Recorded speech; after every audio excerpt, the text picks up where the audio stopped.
दोस्तों, ये सुंदर सी लड़की है मेलेफिसेंट, जो एक ईमानदार और दिलदार परी है। जिसे भी वो मुसीबत में देखती है वो तुरंत उसे अपनी जादू से ठीक कर देती है। मेलेफिसेंट जहाँ रहती है वो जगह किसी स्वर्ग से कम नहीं है। एक दिन मेलेफिसेंट के पास 3 परियां आईं और बोली कि यहाँ एक इंसान चोरी करने आया है। ये सुनकर मेलेफिसेंट तुरंत उड़कर उस चोर के पास चली आई। चोर एक गुफा में छिपा हुआ था। मेलेफिसेंट ने इंसान को बाहर आने को कहा। तब इंसान डरते हुए बाहर आया। तब मेलेफिसेंट ने देखा कि वो एक बच्चा है। फिर मेलेफिसेंट ने बच्चे से उसका नाम पूछा। तब बच्चे ने अपना नाम बताया, स्टीवन। अब स्टीवन उम्र में छोटा था, इसलिए मेलेफिसेंट ने उसे छोड़ने का फैसला किया और उसे लेकर बाहर आई। बाहर आकर स्टीवन ने पूछा, अगर मैं कल यहाँ आऊँ तो क्या तुम मुझसे मिलोगी? तब मेलेफिसेंट ने कहा, शायद। अब जाने के वक्त जब दोनों ने हाथ मिलाया तब मेलेफिसेंट का हाथ जल गया। ये देखकर स्टीवन ने पूछा, क्या हुआ? तब मेलेफिसेंट ने कहा, लोहा परी को जलाता है। ये सुनते ही स्टीवन ने तुरंत अपनी अंगूठी निकालकर फेंक दी। ये देखकर मेलेफिसेंट बहुत इंप्रेस हो गई। फिर रात भर वो सोते सोते सिर्फ स्टीवन के बारे में सोचती रही। अगली सुबह स्टीवन फिर आया और मेलेफिसेंट को चिल्लाकर बुलाने लगा। फिर मेलेफिसेंट आई और उसे घुमाने लगी। ऐसे करते करते दोनों को एक दूसरे से प्यार हो गया। अब देखते देखते मेलेफिसेंट बड़ी हो गई और वो बन गई उस हेवन जैसे स्टेट की रानी। इधर स्टीफन बड़े होकर इंसान के राजा का नौकर बन गया। एक दिन इंसानों का राजा मेलेफिसेंट की स्टेट पर हमला करने आ गया। ये देखकर मेलेफिसेंट तुरंत राजा के पास आई और लौट जाने की धमकी दी, लेकिन राजा ने इनकार कर दिया और मेलेफिसेंट पर हमला बोल दिया। लेकिन मेलेफिसेंट भी कम नहीं थी। उसने तुरंत अपने जादू से बहुत सारे मॉन्स्टर बुला लिए। फिर मॉन्स्टर्स ने राजा की आर्मी को एक एक करके चुन चुन के मारा और आखिर में जीत हुई मेलेफिसेंट की। लेकिन इस हमले के बाद राजा बीमार पड़ गया। फिर एक दिन राजा ने अनाउंस किया कि जो भी मेलेफिसेंट को मारेगा उसे राजा बना दिया जाएगा और उसकी शादी राजकुमारी से करा दी जाएगी। ये बात सुनकर स्टीफन के दिल में लालच जाग उठा। कुछ दिनों बाद स्टीफन मेलेफिसेंट से मिलने गया और दोनों प्यार भरी बातें करने लगे। लेकिन इसी दौरान स्टीफन ने खाने में नींद की दवा मिला दी, जो खाकर मेलेफिसेंट गहरी नींद में चली गई। और इसी मौके का फायदा उठाकर स्टीफन ने उसके दोनों पंख चुरा लिए। फिर राजा को पंख दिखाकर बोला कि उसने मेलेफिसेंट को खत्म कर दिया है। ये देखकर राजा बहुत खुश हुआ और स्टीफन से अपनी बेटी की शादी कराने का फैसला लिया।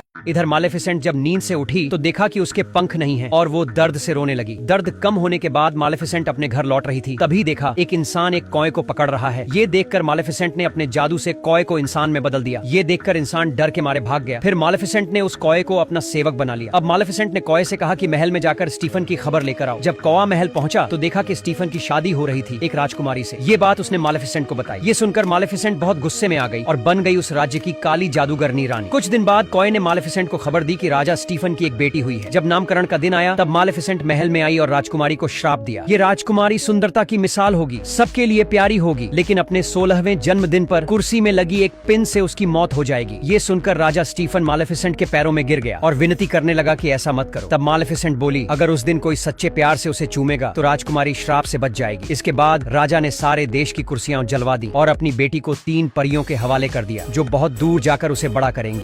3 फेरी ने राजकुमारी को बहुत दूर ले गई, लेकिन मेलेफिसेंट ने राजकुमारी को ढूंढ लिया और वह राजकुमारी के पास आई और उसे डराने लगी। लेकिन राजकुमारी डरने के बजाय मुस्कुराने लगी। धीरे धीरे कुछ साल बीत गए और राजकुमारी बड़ी हो गई। फिर कुछ दिन बाद राजकुमारी घूमते घूमते मेलेफिसेंट की स्टेट के पास पहुंच गई और अंदर जाने की कोशिश करने लगी। यह देखकर मेलेफिसेंट पीछे से आया और अपने जादू से राजकुमारी को बेहोश कर दिया और उसे अंदर ले गया। थोड़ी देर बाद जब राजकुमारी की नींद खुली तो उसने स्वर्ग जैसी जगह देखी और बहुत खुश हो गई। फिर वह खेलने लगी। अगले ही पल राजकुमारी मेलेफिसेंट से मिली। मेलेफिसेंट को देखते ही राजकुमारी बोली, तुम तो मेरी परी माँ हो। जब राजकुमारी खुशी से मेलेफिसेंट को गले लगाने गई तभी मेलेफिसेंट ने जादू से उसे फिर से बेहोश कर दिया और घर ले जाकर वापस रख दिया। अब राजकुमारी हर रोज मेलेफिसेंट के पास आने लगी और वहाँ वह सारे जानवरों के साथ खेलती थी। ऐसे ही समय बीतता गया और मेलेफिसेंट को राजकुमारी से गहरा प्यार हो गया। फिर एक दिन मेलेफिसेंट राजकुमारी के पास गया और अपना सर्फ वापस लेने की कोशिश की, लेकिन वह सर्फ वापस नहीं ले पाया, क्योंकि सर्फ देते समय उसने कहा था, दुनिया की कोई भी ताकत इस सर्फ को तोड़ नहीं सकती। अगले दिन जब राजकुमारी मेलेफिसेंट के स्टेट में जाकर खेल रही थी तभी वहाँ एक लड़का आया और वो राजकुमारी से महल जाने का रास्ता पूछने लगा। लेकिन जैसे ही दोनों ने एक दूसरे को देखा तो बस देखते ही रह गए। फिर राजकुमारी ने लड़के को महल जाने का रास्ता दिखाया। उसके बाद दोनों ने एक दूसरे का नाम बताया। लड़का बोला, मेरा नाम फिलिप है, और राजकुमारी बोली, मेरा नाम ऑरोरा है। अब जब फिलिप वहाँ से निकल रहा था तभी ऑरोरा ने पूछा, क्या हम दोबारा मिल सकते हैं? ये सुनकर फिलिप बोला, किस्मत चाहे तो मिल सकते हैं। उधर मेलेफिसेंट दोनों की बातें छुप के सुन रही थी। तभी उसका कौवा बोला, ये लड़का ऑरोरा के श्राप को तोड़ सकता है। लेकिन मेलेफिसेंट हंसने लगी और बोली, ट्रू लव जैसा कुछ होता नहीं है। अब रात में ऑरोरा घर लौटी और तीनों परियों को बोली, कल मैं घर छोड़कर जा रही हूँ और मेलेफिसेंट के साथ रहूंगी। ये सुनकर परियां गुस्सा हो गईं और मेलेफिसेंट के श्राप के बारे में सब कुछ बता दिया। साथ ही बोला, तुम राजा स्टीफन की बेटी हो। ये सुनकर ऑरोरा रोती हुई घर से निकल गई और सीधा मेलेफिसेंट के पास पहुंची। फिर उसे बुरा भला कहकर हमेशा के लिए छोड़कर चली गई। अगले ही दिन ऑरोरा राजमहल पहुंची और अपने पापा राजा स्टीफन से मिली। लेकिन राजा स्टीफन ऑरोरा को देखते ही तुरंत उसे कमरे में बंद करने का आदेश दे दिया, क्योंकि आज ही वो दिन है जब राजकुमारी की मौत होनी है। अब जब ऑनरोरा रूम में लॉक होकर बैठी थी तब पीछे के दरवाजे से ब्लैक मैजिक उसको बुलाने लगा। अब धीरे धीरे ऑनरोरा दरवाजे के पास जाने लगी और दरवाजा खोलकर अंदर चली गई। और फिर वही हुआ जो मैलेफिसेंट ने श्राप दिया था। ऑनरोरा चेयर में लगी हुई पिन पर उंगली रख दी, जिससे वो मौत की नींद में चली गई। इधर मैलेफिसेंट समझ गई कि ऑनरोरा मुसीबत में है, इसलिए वो फिलिप को बेहोश करके सीधा राजमहल ले आई, ताकि अगर फिलिप ऑनरोरा को सच्चे प्यार वाला किस करे तो ऑनरोरा बच जाए। फिर मैलेफिसेंट ने फिलिप को ऑनरोरा के घर के बाहर रख दिया। फिर दरवाजा खोलकर तीनों परियां फिलिप को अंदर ले आई और फिर ऑनरोरा को किस करने के लिए बोली। फिलिप ने ऑनरोरा को किस किया, लेकिन कुछ नहीं हुआ। ऑनरोरा जिंदा नहीं हुई। ये देखकर परियां गुस्से में आ गईं और फिलिप को धक्का देकर बाहर कर दिया। ऑनरोरा जिंदा नहीं हुई। ये देखकर मैलेफिसेंट रोते हुए ऑनरोरा के पास आई और खुद को कोसने लगी कि उसने उसे श्राप क्यों दिया। फिर मैलेफिसेंट ने ऑनरोरा को चुम्मी दी और निकलने लगी। तभी ऑनरोरा मौत की नींद से जाग गई और बोली, हेलो परिमा। अब ऑनरोरा को जिंदा देखकर मैलेफिसेंट खुशी से रोने लगी। इससे पता चलता है सिर्फ मैलेफिसेंट ही ऑनरोरा से सच्चा प्यार करती है। लेकिन अब इधर राजा स्टीफन को मैलेफिसेंट के आने की खबर लग चुकी थी। राजा स्टीफन अपनी आर्मी लेकर मैलेफिसेंट को मारने आया और पूरे रूम को घेर लिया।